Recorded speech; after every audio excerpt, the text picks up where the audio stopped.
Day 118 of 365 days of meditation. I was up at about 4:15 this morning, so success, check mark, morning meditation. Because I was up so early, it was dark, it was quiet. I didn't have to put on headphones and any music to drown out any sounds. I was able to just sit there in stillness and in silence. And because I was up early, I could just meditate for as long as I wanted until I came out. And so I ended up meditating for about an hour and 15 minutes, which was great. It was nice not to have to put on any sort of background music to drown out sounds. It was nice to do it in the dark. And yeah, hour and 15 just sort of flew by, you know. It does seem to go by quite quick.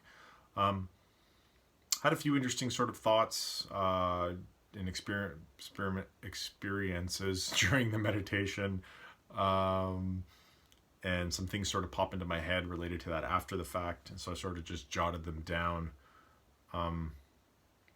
One of the things is that possibly in my life I'm going to be moving from where I am, and I was sort of thinking about where I should go. You know, what should I do now that I'm moving from where I'm currently living?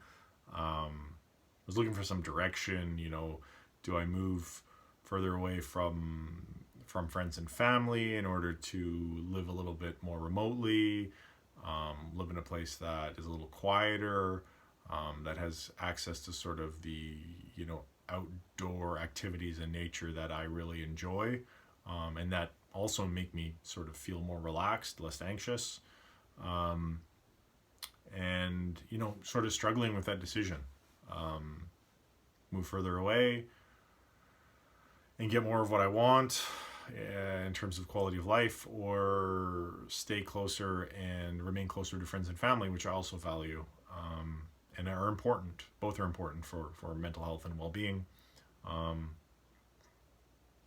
But yeah, I've done it before in meditation where I'm struggling with a decision or sort of churning things over, and I just sort of look for some guidance, like, you know, show me a path.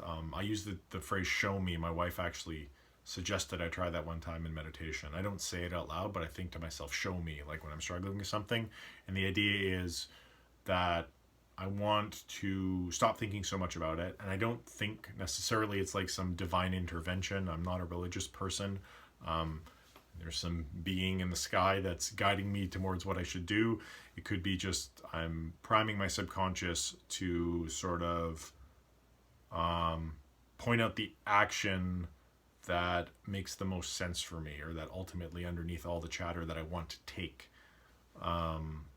whatever sort of feels right, the gut feeling, the intuitive feeling that I want to act on, sort of subconscious feeling. So maybe that's what the show me is all about, or the phrase show me. Also thinking about the move, I was thinking about, you know, being more remote, and there's going to be wildlife, you know, bears, cougars. Is there going to be a problem with them getting into garbage? You know, obvious safety concerns.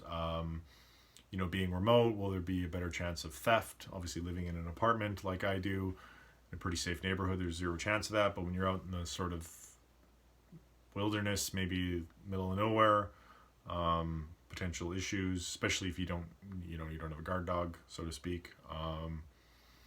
And yeah, just sort of thinking about all these safety related things. And for anyone who's experienced obsessive compulsive disorder, you know that there is the potential to experience a lot of unwanted intrusive thoughts, and they're usually about things that you don't desire, and that can evoke fear and anxiety and worry.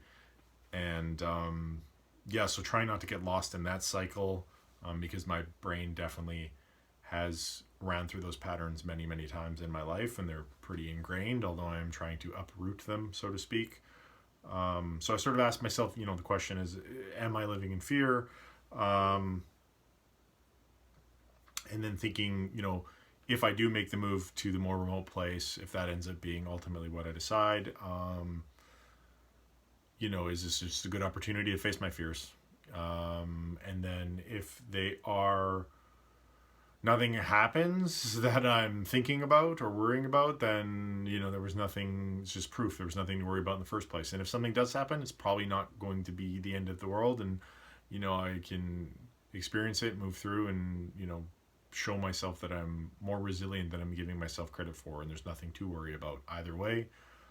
So sort of exposure therapy, I guess. So that was interesting. The last thing that popped up in my mind during the meditation was this idea. It was weird. It just sort of popped in my head. Like, does my body trust me? And I think it's because I do some sort of like mantra work, affirmation stuff at the end of every meditation. And as I'm saying these things, one of the things I often say is I'm healing. And I was thinking the idea like, well, what, why do I say that? Well, because I want to heal more. I have old injuries and body pains and aches. I know I've talked about them before. And I don't want to experience that. And so, but is saying that doing anything? I don't know. But if it does, would it require that somebody once told me that your body hears everything you say, everything you think. It's keeping track. And so the idea is like, does my body trust me? That's the thought that came into my head. Does my body trust me? And it's like, well, okay, if my body was not my own, if it was its separate entity, or if it was another person, and I spoke to it the way I talk to myself, or I treat it the way I treat myself in terms of physical demand. If I gave it the sleep that I give myself, or sleep deprive myself at times, if I fed it the things I fed it, would it be a happy, healthy other person or entity? And the answer is I could probably be doing better. I'm not doing bad. I'm not doing horrible, but I could definitely probably be doing better. Realistically, we all could. There's always room for improvement. But yeah, and then from that sort of came about this idea of would it listen to me, or should it listen to me? Do I listen to what my body's telling me? When it's tired, do I give it sleep? When it's hungry, do I feed it high quality nourishing food? When it's feeling anxious or antsy, do I listen and find out why it's anxious or antsy? If it's the thoughts I'm thinking, or I've just been inactive for too long, do I get up and then give it some exercise, or take notice of what I'm thinking and sort of slow my thoughts, pause, question them, write about it, meditate, sort of all the things that would help with more optimal function of the mind. And do I implement all the practices I hear about from all these experts out there that will optimize my quality of life? And the answer is, again, I could probably be doing better. So if I'm not necessarily listening to my body as often as I should be, should I expect it to listen to me? And that's in the context of, that idea of like, I am healing as a affirmation. Like, is your body listening to you? Could an affirmation even work, if they even do work to begin with? But could it work if you don't listen to your body? Could you actually expect it to listen to you? Like, if you had a relationship with another person, if I did, and I didn't listen or provide them what they were asking for or meet their needs, could I expect them to do the same for me? Probably not. So yeah, that was kind of an interesting thing that popped into my head, and an interesting thing to unpack. And then the idea would be like, what could I do to make it trust me and to want to listen to me? And I know the answer to that. It's all the things that are positive for me as a human being that I could do that would lead to a better quality of life. And, that would include a higher functioning body. And when I mean the body, I mean like, this whole organism, because it's running all these processes in the background that I have no conscious control over, like pumping my blood and digesting my food and healing wounds and cuts and, growing my facial hair.